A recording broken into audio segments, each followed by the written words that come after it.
Welcome to our 17th episode of our seminar series, From Single to Mingle in Just Under 30 Seconds, the how-tos in deciphering the dating code. I'm very excited as our televised seminar won the Monty's Award for the Best Produced Show in the Education category, as well as Best Host Award in each various categories we were nominated in. Now, the Monty's Award recognizes producers who constantly bring in creative content in different genres from TV shows. It's like the Academy Awards for producers. My mission is to continue providing great, valuable content to my audience, the viewers at home, and of course, invite the best of the best panelists in the DMV area. All this couldn't happen without the help of my amazing TV crew here at the studio. Thanks to you all. Now, in our seminars, our guest panelists and myself work very hard in covering all topics related to dating and relationship in the 21st century, and primarily focusing on providing you with the tools needed to be successful in your journey to finding your soulmate. Now, this seminar topic is particularly close to my heart as I authored a book related to psychology of happiness and will share my expertise in the subject along with our expert guest panelists we have here at the studio today. My name is Dr. Dan, and I'm your host for today's seminar. I have a doctorate degree in organizational leadership and communication with a minor in quantum physics. I'm also a practicing psychotherapist covering issues such as self-esteem, NPD cases, anger management, and also do marital and relationship counseling. I do individual and group therapy as well. For more information, you can contact me at the number below. Now it's time to introduce our guests for today's seminar. All guests will have the time to share their expert knowledge in the field of happiness for all of you at home and the audience here today. Welcome, gentlemen. Now, can you please tell me a little bit about yourself, starting with you? I'm Dr. David Banks. I serve as a faculty member for over 25 years at the University of Maryland Global Campus. I serve as the course coordinator for the human sexuality courses. Dr. Bravo. Dr. Bravo, thanks for having me. This is really great. Feeling very happy You're very right welcome. now. Yeah, I'm a clinical psychologist. I practice individual psychotherapy, couples counseling, group psychotherapy, and trying to find happiness everywhere I can. That's why I'm here. Excellent. Good, good. So let me get you guys started with one question. What did you choose to do today? I choose to be happy and to come hang out with my friend Dan and my new friend, Dr. Eric. Well, that's a nice thing to say, man. Thank you. Yeah. What about you, Eric? What did you choose to do today? After picking out the tie that went with the matching scarf right here, I decided to come here and spend time with new friends. Excellent. Yeah. Now, second question that follows. Do you feel that happiness is a choice or a feeling? Who wants to start? I think it's both. The universal question. Well, I think it's both, and I think that's what we're going to be unpacking today is what we mean by happiness, right? And so if we're talking about just pleasure, yeah, that's just a feeling. But happiness, there's a lot that's involved in it. It's the decisions we make, the time that we invest in learning about things and spending time with friends and family, and then every once in a while, like a good cake or something like that, that also will help. Okay. Yeah. What are your thoughts? Yeah, I think it's a choice. People choose to be happy regardless of the circumstances around them, external to them. The happiness is inside. It's felt from within. Yes, it is. Okay. So when people are dealing with psychological issues, for them, the term happiness, is it more something that it's a lack or more of a chemical imbalance in their mind that they could not achieve or attain happiness? There are some people for whom there are chemical imbalances, dopamine, serotonin, but the majority of folk are not subjected to that kind of a constriction. They are able to experience and express happiness. We know that people are happy when they are helping others or supporting others or guiding others to achieve happiness. That's one of the real tricks that we found to achieving happiness, is helping others to be happy. Now, do you feel, Eric, that success will bring happiness, or happiness do bring success? Which come first, the chicken or the egg? Oh, right. I think it depends on how you define success, right? And so if the bar's too low, I think that you can struggle with feeling like you didn't achieve very much. But if it's too high, then it feels like it's something that you can't accomplish. So I think it's really defines on like what it is that you mean by success, right? So my idea of success today is to come and spend good time with you and have a good conversation, and hopefully I feel like that's already been achieved. So based on that, I'm happy, right? Okay. But I think if we're talking about wealth and money and a best-selling book, all those kinds of things, those are pretty difficult expectations to carry on your shoulders, right? And so even if it does happen, I mean, there's a lot of cost that's associated with that. So. But do you feel that those who are too ambitious in life, do they indirectly bring possible disappointment because their high expectation? Well, and that will, imminently bring to sadness because they have not achieved their goals. Yeah, definitely. At least disappointment, if not sadness, right? And I think right now the reason why we're so focused on happiness is because we have so many possibilities, right? And so this didn't used to be an issue, right? A few hundred years ago, we weren't as concerned with happiness. It was on the radar, but there are other things, bigger fish to fry. People didn't live as long. We didn't have internet. At the click of a button, we could have whatever we want. So right now, we just have too many options, and because of that, we have too many expectations. And because we have too many expectations, we're disappointed more, right? So I think it's about just managing our expectations about what it means to feel successful or good. Doc, in relationship, if let's say, most people, when they feel that they found their significant other, they'll feel happier. Or it's always the thing is like, hey, when will you be happy? Well, I'll be happy when I have a better job. When I'll be happy when I have a better girlfriend or a wife. I'll be happy when this and that. So for them, happiness is so far away in the horizon that they didn't seem or they never seem to achieve or attain it. What would you be or what would be your recommendation to say, you know what, think of it today, not 10 years into the future. So in relationship, do people have to feel happy from within and not depending on others to be happy? Clearly, the happiness is something that is predicated on them knowing themselves. Many of us don't know who we really are authentically, genuinely in the world, and therefore it becomes very difficult to achieve happiness. Also recognize this as we grow and change throughout the lifespan, what we define as happiness changes. And we have to be able to move with those changes and understand that what made us happy yesterday may not make us happy today. And if we're really the kind of growing individuals psychologically, spiritually, emotionally, it's probably not going to make us happy tomorrow. So do you feel that because our needs changes, so obviously for us to achieve happiness is getting more and more difficult?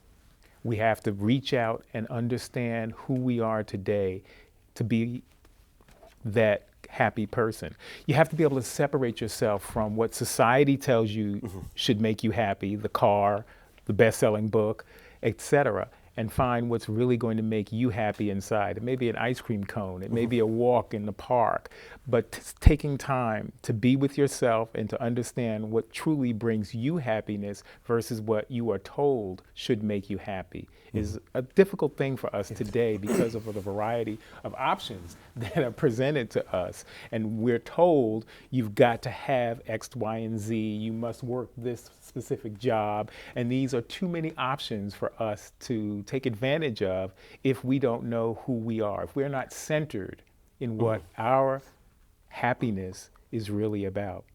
Beautiful. I read a book from Stephen Covey, The Seven Effective People, 7 Habits of Effective People. What are the habits of a happy person, Eric?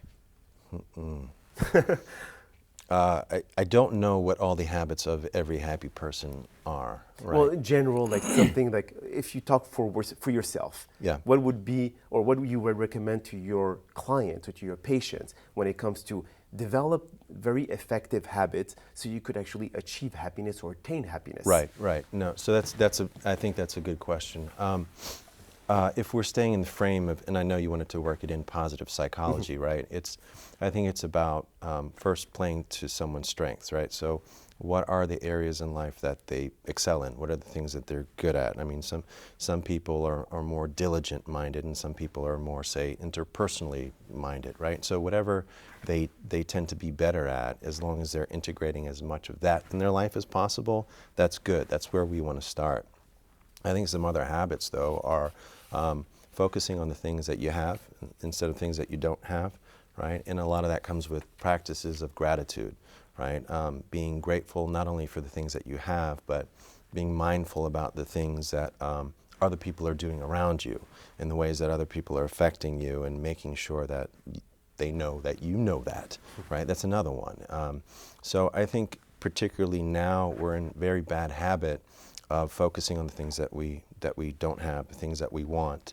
And a lot of literature suggests that, you know, acquiring more doesn't make us happier, right? As a matter of fact, it's the opposite. There's a kind of, the more you get, the less fulfillment you have. True. There's a hedonic shift as far as what starts to make you happy. You know, the interesting studies that you take a paraplegic and somebody that won the lottery, you track them over time, longitudinally, there's no difference in their happiness, right? And so if you have a lot of wealth, a lot of means, a lot of things, doesn't make you any happier than somebody that doesn't have the ability to walk, right? And so I don't know.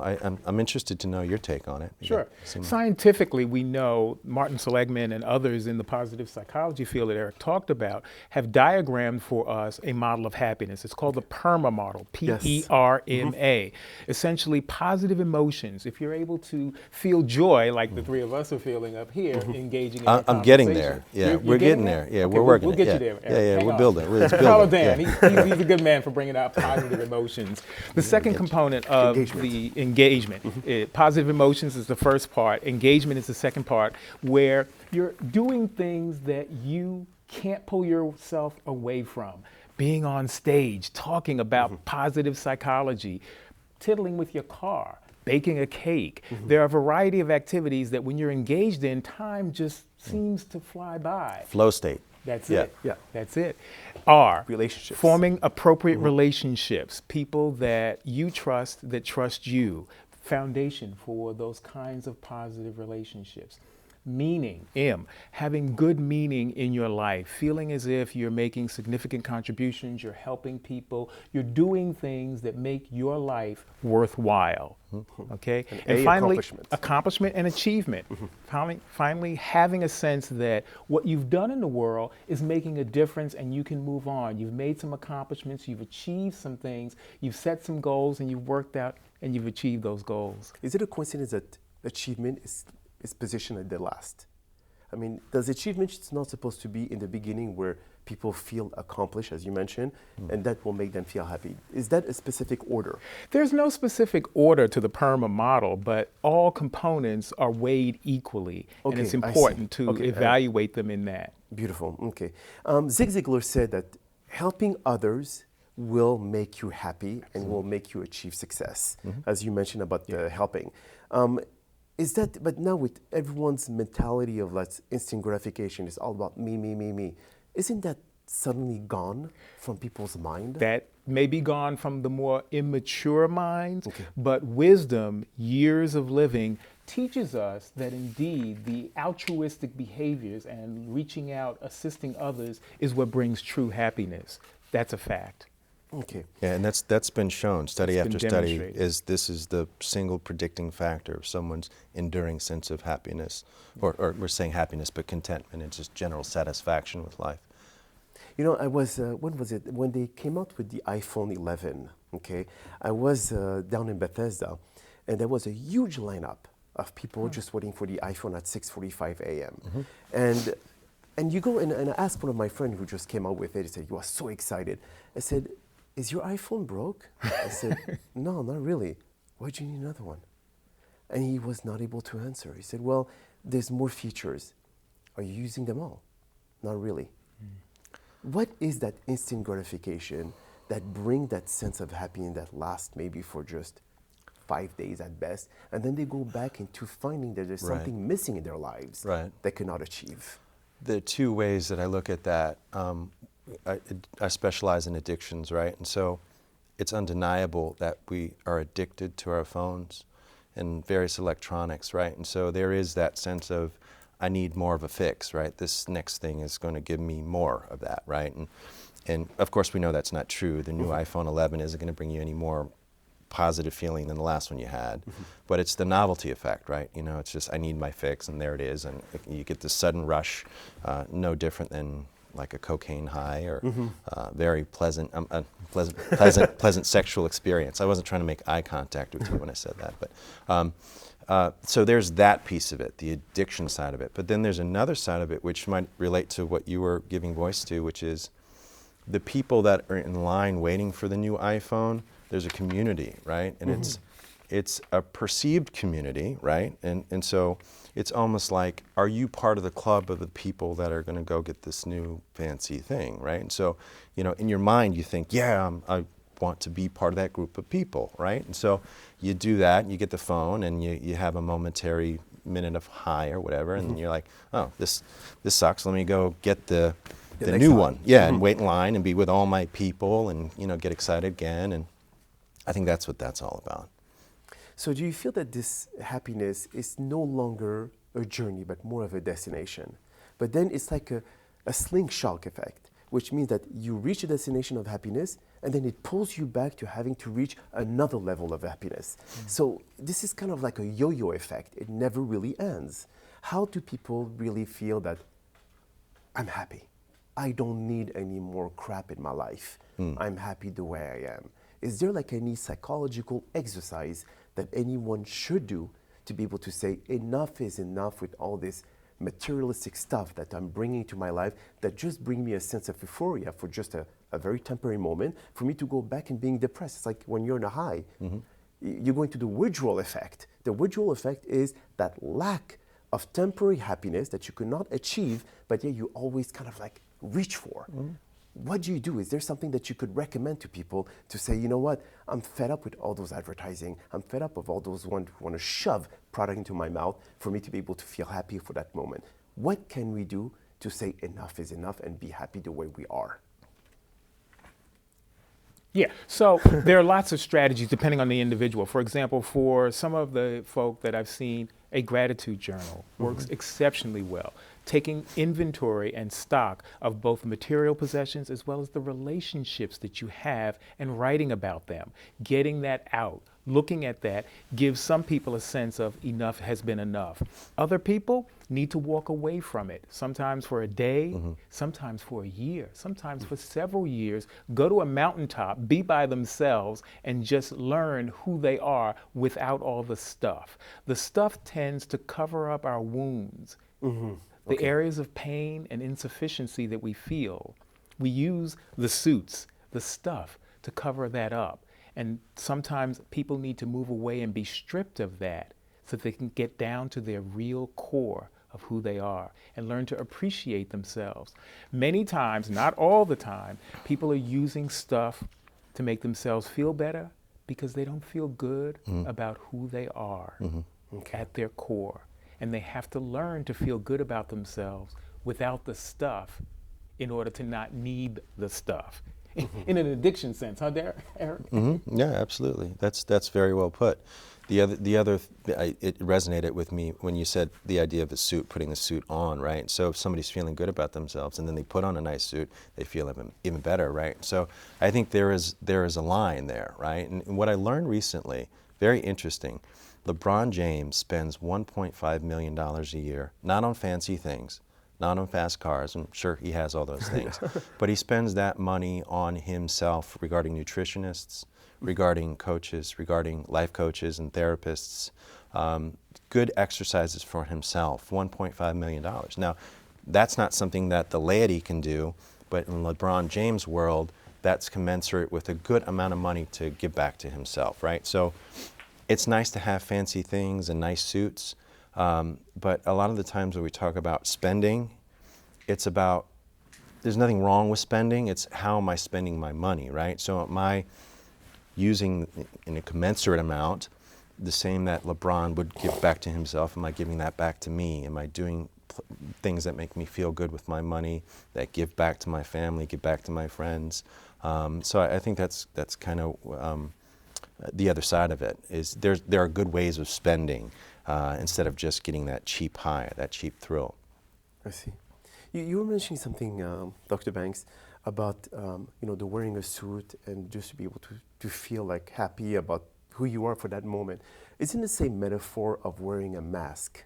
You're kind of like just hiding yourself from the reality of things that exist into your life, and you try to run away from it, or you're trying to hide from it. You're trying to hide who you really are because society doesn't value who you are. You think society doesn't value who you are, and you don't value who you are without the mask.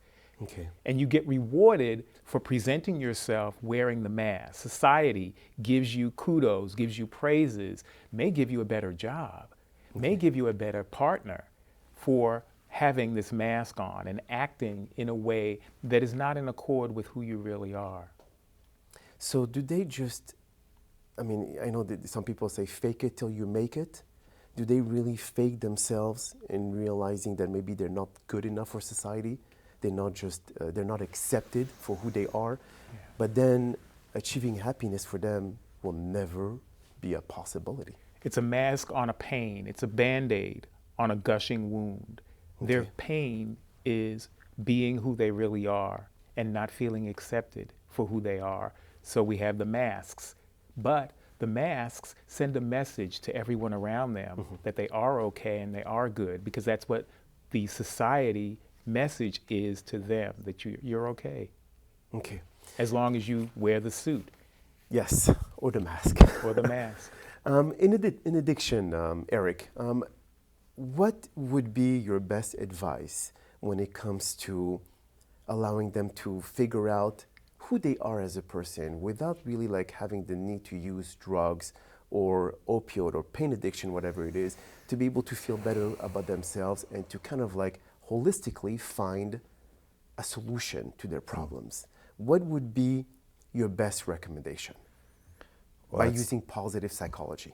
Okay, that's a tough nut to crack, right? Because when we're talking about addiction, we're talking about there have been certain neurological structures that have changed, right? And so they've changed to the point where the pleasure circuit in the brain is overrun everything. And so we call that hijacking the brain, right? We can addiction, we're referring to drugs, alcohol, but we could supplement anything in there that someone might be addicted to or have an unhealthy habit of doing. Chocolate? Chocolate, yeah. Okay. Yeah, but cocaine, large amounts of cocaine or heroin, by no means create the same effect that a little bit of chocolate does. But it does stimulate all that same circuit. And also, you know this, so does sex. Every kind of behavior that makes you feel good, it triggers that part of the brain. But drugs trigger it in such intense amounts. What that does is it starts to change. What it starts to change is someone's motivation to do things, right? That's ultimately what it is. The large dopamine spikes. Dopamine is the feel-good chemical, but really the motivation chemical. I want to go do, right? So when someone comes to see me, for instance, that has gone awry, and they're in such a state where they can't feel pleasure otherwise. We call that anhedonia, right? So they don't feel pleasure without the presence of that drug. Right? So what you have to do is, this is what you were suggesting, is get them away from it. You pull them away from it, and that's a tough challenge sometimes, right? Physiologically, psychologically, it's very difficult, but there are ways to pull them away. Get them in therapy, go to a rehab, self-help groups, all of that.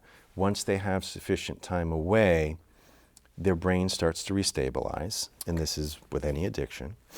And once that happens, and I think this is the answer to your question, then you're starting at zero. Okay? Rebooting the brain. You're rebooting the brain, but starting at zero also means, what are the other ways that I can start to feel better about myself so I don't have to wear cheap suits, right? Or get cheap thrills, right? So what are the things I can do to start to feel better about myself in a more lasting way? And this sometimes is a long process to do that. Okay.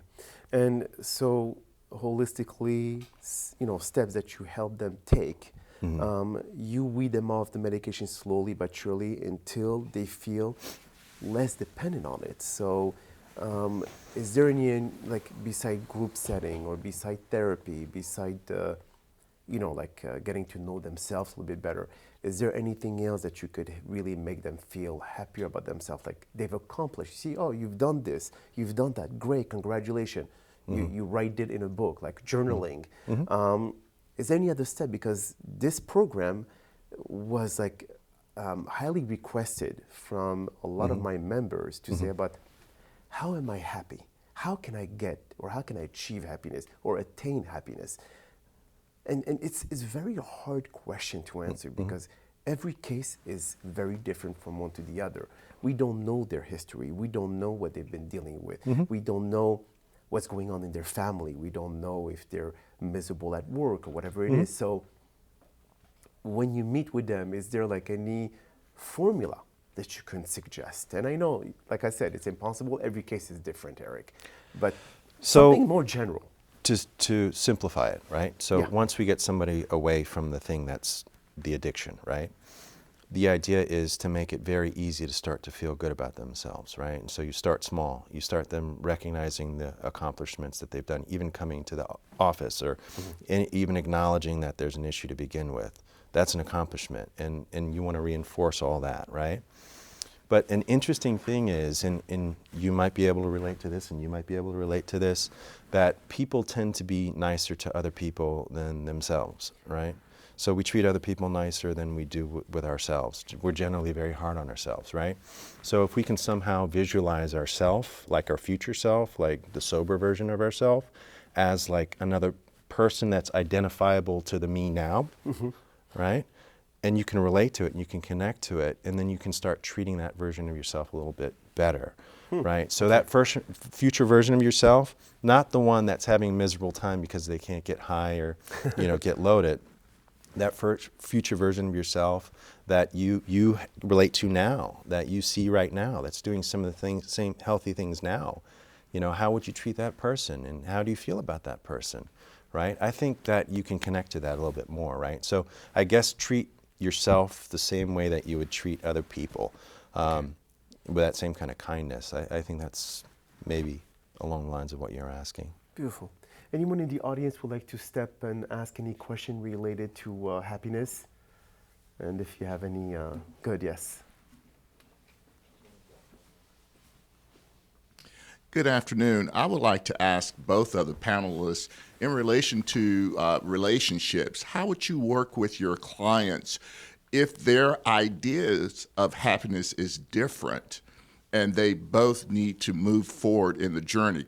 As you all said, happiness is more of a destination, and it can change based on the situation. But how would you address that in a therapeutic relationship with individuals who have two different meanings of happiness? I'll let you take that, man. Divorce court. It's interesting. They do studies about this. People are happy when they get married, but just as happy when they get divorced. Well, it depends on how toxic the relationship was. Well, yeah, but you would think that, right? Especially if the relationship is toxic, Yes. right? But we think that when someone's divorced, they're sad. But there's an adjustment period, the adjustment disorder, 6 months later, people are just as fine. They're not grieving it anymore. So sometimes divorce actually makes them happier. That was my answer. Yeah. And for women, the death of their husband, actually, in time, they are able to get over it a little bit easier. What about the I don't know what death that of a means, woman, but- of the wife? Does the guy recover faster? He replaces, He replaces. Okay. typically. Okay. But this question was actually a really good one, and it's something that often comes up in couples counseling. And that's why both people need their own therapist to figure out what it is that makes them feel content in a relationship. And once you're in a therapeutic setting, it's about how do you communicate that to each other, right? Everybody's got different needs. Put my ego aside, and how can we make each other fulfill that for each other? That's a really good question. Yeah, it was actually very good. Any of you else would like to ask a related question to it? No? Okay, so we'll continue then. If we go back to the relationship part, okay, Now, the dynamic of a couple, obviously, everyone have thoughts for themselves, and they perceive relationship being different. Some of them feel that as long as you're faithful, as long as you're, treat me okay, that will make me happy. The other person say, well, as long as we have our finances all straightened up, that will make me happy. But when happiness is not perceived similarly between the couple, will that bring the demise of the relationship? If it's left unchecked, it's like throwing a ball. The ball's only going to go but so far. It's going to lose energy and it's going to drop. That couple is headed to break up unless there's an intervention. If they go see Eric or somebody, they will get the inertia to keep going, like the ball will keep going. And so what we have to do is the momentum. Okay. What we have to do is we have to figure out what's not working for each of them. Three things have to happen for a couple to be happy. They have to have a sense of connectedness, both of them. Okay. They have to believe that they themselves are autonomous as an individual and that they can do and be who they really are in the context of that relationship. That it's not a prison. They're soulmates, not cellmates. There's Good a one. very big difference. That's a very, very good one. Okay. If they feel like they're cellmates, as this couple will eventually, it's not going to work. If they feel like they're soulmates, they're going to work. And the third thing is that sense of trust. Both partners have got to believe as if they can trust the other person. When those three things, the connectedness, the sense of autonomy, and the individuals have a sense of trust for one another, they're headed for happiness. Beautiful. Good answer. Eric, do you want to add on to what Dr. Banks mentioned? Yeah, definitely. I like the way that you put that. That was really great. Cellmate and soulmate, yeah. Yeah, right, exactly. That's my favorite. Yeah, I'm sure it is. Yes. Yeah, but the idea of trust, right? So the different examples that you gave about things that might lead to the demise of a relationship, it all boils down to trust, right? So when you have a good partnership with somebody, you say, look, these are the things I need in a relationship that help me trust. And if there are any of that that the other person isn't supporting or helping along, then it is doomed. Yeah. Okay. Now when it comes to the word happiness, okay, and I know, like I said, we went back and forth into trying to define what really happiness is. Now we all have like a different perception, and some of them don't even know themselves what makes them happy. So the question is there just to read a book, to understand, like read probably this book, and to understand, okay, now I know what happiness means, so I'm going to go out there and achieve it, or it's a lot more complicated? Because obviously, once we reach happiness, that's it, we are in the epitome of our lives and we have done everything that we needed to do, and it's time for us to be able to just expire at that point, or it's always a work in motion? Is the happiness never going to be achieved? That's the question, because like you said, our needs changes. And if our needs change, happiness change.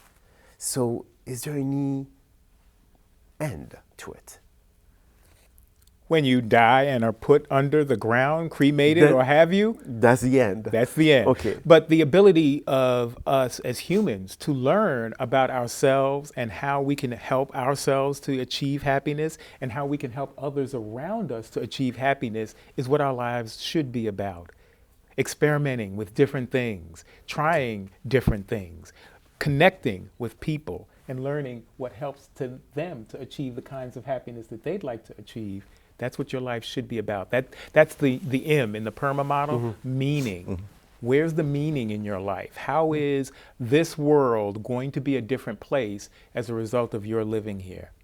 So if anyone masters the PERMA model, do you feel that they're already in their way to achieving or attaining happiness? They're pretty high up there, according to Marty Seligman. Okay. But is there any, because obviously what I see people lack of is taking the time to invest in themselves. Absolutely. Okay.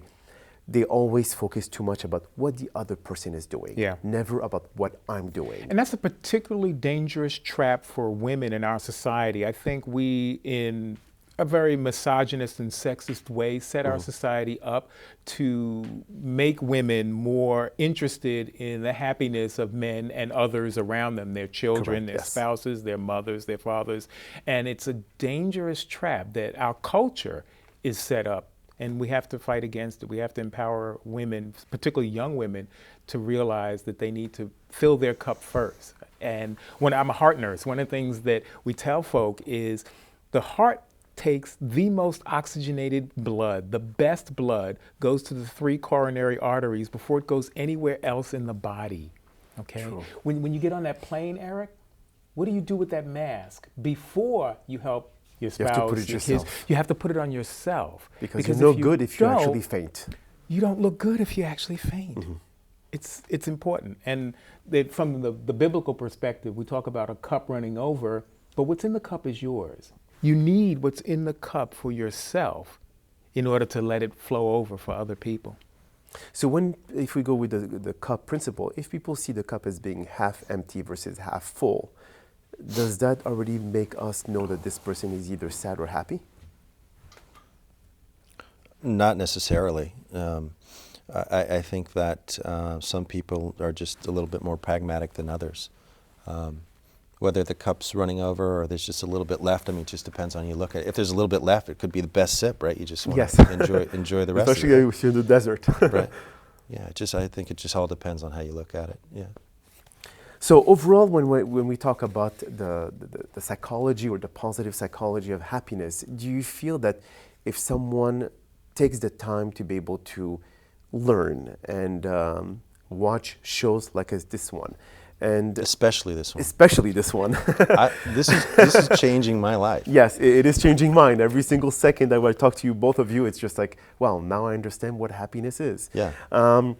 For you. For me, that's correct, exactly. Because all 3 of us, even though we have mastered, or I would say, maybe not the word master, but we have learned about what happiness is, if it comes to put into practice, we're going to start scratching our forehead and said, okay, how do I do that? Yeah, I learned it. I learned it through my degree. I learned it through all this. I'm actually doing my cognitive behavior therapy recertification. And it's interesting on how changing people emotions and behavior will start changing their way of perceiving things in their own lives. And everything that's cognitive, it's emotion, memory, everything that is making someone remember their past, and unfortunately they take mostly of the negative side of it and they push it into the present and the future. And this is what you have to help people change. But how, especially if they live, that they were raised in a very toxic environment, how do you change that? There's 2 emotions, only 2 emotions. One is love, the other's fear. Every emotion is some manifestation of love, positive emotion, or fear, anxiety, etc. And so what we have to do is figure out how is this person's previous history, their wounds, their experiences based in fear, Okay. and then moving them in whatever ways possible to loving themselves and healing those wounds from the past so that they can experience the true joy and satisfaction with themselves and ultimately their partner, their lives, their jobs, etc. And to add to what you just said, I think it's about repurposing the things that happened in the past, right? So trauma, either one significant traumatic event or complex trauma, it can really do a number on the way that someone perceives things. Not only the intensity of the learning experience, but just the neurochemical flood of just like, a panic attack. It's like, so it's such a scarring event or chain of events. So part of the work in CBT is to get them to a Cognitive point. behavioral therapy. Yeah, thanks, appreciate it. Is to get them to look at the event in a different way, to look at different explanations of the event or get different details of the event, because oftentimes there have been pieces filled in to explain that event that aren't helpful to the person. So Right? someone dealing with post-traumatic stress disorder, is there something that you would recommend them, like a certain approach besides CBT or psychotherapy, to be able to help them, go over this distress either as a child or those who finishing the military who have been like discharged, is there anything that you would help them go through, like a process that will help them kind of like feel more at ease and less remembering the past and the traumatic event that they've survived through? There are a lot of validated ways to do this, Okay. but the big ways to do it is exposure therapy mixed with relaxation and then a reflection of what the person experienced to repurpose the way that they interpreted that event. Okay. So exposure therapy, there's the thing or a version, a tolerable version of the thing that is upsetting or traumatic. Okay, that thing is not going to hurt you. The tiger is not going to eat you, right? So and you can get them to relax and realize that whatever the thing was that they thought was happening is not actually happening. And then they can give different significance and maybe something that they've learned in that event in the now. And the more that you do that, the more you start to counterbalance the past experience of the trauma, realizing that one event shouldn't color all of the events moving forward. So exposure therapy, relaxation, and then reworking the way that someone thinks about an event. There are different ways to do that, but that's generally the crux of it. So just like, I ask a lot of people, what is the opposite of love? Fear. Okay. What about you, Eric? Nothing. Nothing, I okay. think just nothing. So it's basically indifference. Mm-hmm. Okay. Because love is a feeling. Hate is a feeling. 99.9% of the people say it's hate. But both of them are feeling. Mm-hmm. So how can feeling be opposite of feeling? And that's why opposite of love is indifference. Now, fear is a false expectation appearing real. So this is the brain that constructs a fear that does not exist, or that their mind perceives the fear to be there because of past experiences. Right. And they repeat something that's already been there, so they are kind of like, oh, this happened before, it will happen again. So I'm going to allow this to stop me on my track and not allow me to to move forward. Exactly. So what is the opposite of happiness? The opposite of happiness. That's a good one. What is the complete other side of happiness? Is it sadness? No, I think sadness is something that needs to be fixed before someone can work on being happy. Okay. The opposite of happiness, I think, is just not doing Neutral? anything. Yeah, neutral, not doing anything to move one forward. So then that happiness would be considered as a feeling and not necessarily a choice. Because if sadness is also a feeling, and neutrality, you feel neutral. You don't choose to be neutral. So how does that go? So then the whole idea of a choice or a feeling, then we would practically say that happiness is a feeling and not necessarily a choice. Yeah, you got me spinning now. I'm not really sure, but let me just put it like this, right? So, you invited us to be on this panel, Correct. right? And The best of the best, yes. Maybe in your case, yes. I think this is something that we deal with on a regular basis, and I'm fortunate that you invited us, right? And so, after getting the invitation, after doing it last time, having a great experience, you sent me that invitation. I decided to do it again. Dan's a great guy. This is going to be a great experience. It's a new experience, not something I do every day. I could be at home lounging while my kids are at that birthday party that I told you about, right? Just kind of doing nothing. But would that make me feel more happy? No. That would actually, we know a lot about doing nothing, and relaxing doesn't make us feel happy, right? So the idea of having new experiences, the idea of being with people that you enjoy, the idea of supporting a friend, these are kinds of things that I think make me feel happy. Okay. And so if I didn't do this today, I would be at home Feeling neutral. not being sad, but certainly not being happy, right? Just I don't know, being lazy, I guess. Good answer. What do you feel there, Dr. Banks? I feel very happy being here. What's the question? No, the question about if, let's say, you were not here today, Yes. do you feel that you would have done something else that would make you happier or less happier? Nothing could make me happier than being here with you, Dan. Oh God, I feel alive now. So that makes me happy. Here you go. Is that what it says in the book? Yes, That's what it says. I wrote it in his image. Yes. Each person has to take responsibility for their own happiness, and so much of our society is guiding people to what should make them happy, that they don't get to be truly, authentically, genuinely on their own path to happiness and getting the positive support for being and doing what makes them happy as opposed to what should make them happy. Now you got my head spinning with this one. Okay? Okay. People have to be genuine about what they are interested in I doing mean, true to themselves. and true to themselves, but they have to know what that means. And so much of our society doesn't allow them to be with themselves. They've got stuff that keeps them from being in touch with who they really are and what they really want. And it's painful sometimes to look at who they are and what they want because it's countercultural. It's different than what society says they should be about or what they should want. Okay, that's pretty deep. Very deep. So now if we look at the theory of happiness, and we have a lot of like different centers that are focused on the psychology of happiness. They do seminars about happiness. They do just like this one.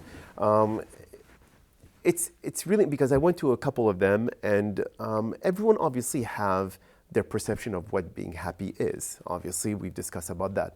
But it's hard to talk to a crowd and tell them this is how or what should make you happy. This is, if you follow those steps, be happy. You're fooling everyone, because for them, if you talk to someone who's sick in bed, his happiness is to be healthy. If you talk to someone who's very poor, his happiness is to win the lottery. If you talk to someone who's miserable at his job, his happiness will be to find another job. So how can you talk to a public or to a crowd saying, this what should make you happy? This is fooling everyone. I'm not going to answer that specifically, but you provoked a thought right there. Please, I share. think that's what people think would make them happy, right? Those kinds of things. But probably won't make them happy. And to want for something that's not existing, it's setting up a trap, right? But I think what it's more about is focusing on what's right in front of me right now. What do I have, right? In the serenity prayer, what are the things that I can control and not control, and grant me the wisdom to know the difference, right? And so we use that a lot in addictions. It's interesting that addictions came up earlier because I think this can be applied here. The idea of look, this is what's in front of me. This is my experience right here, and how can I make the best of what's in front of me right now, whether I'm sick in bed or whether I'm struggling to make the rent or whatever. Thinking that there's going to be some magical thing that gets you out of it is not going to help you. It's how can I take this situation and make the best of it? What are my options right in front of me? It's more of a practical way of viewing it, but it's also a way that gives you less options, because we know options, too many options makes us a little upset, right? So what's right in front of me, and how can I fix that? And what can I do? And how can I be thankful for what is in front of me? I might be sick in bed, but at least I'm in bed and not, how did you put it earlier? 6 foot on the ground? Yeah. Yeah. That's a good point. You're right. But then again, like you just mentioned, Eric, we have everyone wants to attain happiness. Everyone wants to achieve happiness. Everyone wants to do anything in their power to achieve happiness. And when you see them go and buy those programs on TV, I mean, those like gimmicks and all about how to be happy, how to feel happy, how to choose to be happy. Again, they will go and spend thousands of dollars in programs, and they do nothing with it. Is it just for them to be able to feel less sorry about themselves, and they say, you know what, hey, I'm doing something to be able to achieve happiness, but once they have all the tools in their hand, they do absolutely nothing. What stops them in their track? Fear. Fear Afraid that they of- won't be successful. Okay. Fear Fear of not pursuing. of not being able to achieve happiness. Even if I do this, I still won't be happy.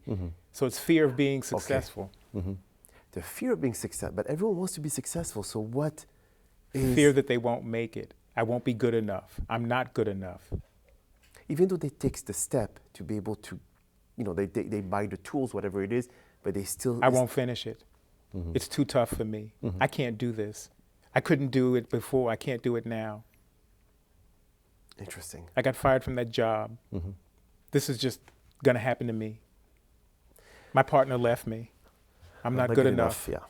Okay, they're not good enough. The constant negative thoughts coming into their life. So, if you look at the laws of attraction, okay, you've both read the book The Secret from Yes. Rhonda Byrne. She constantly said about the thought becomes the things in your life.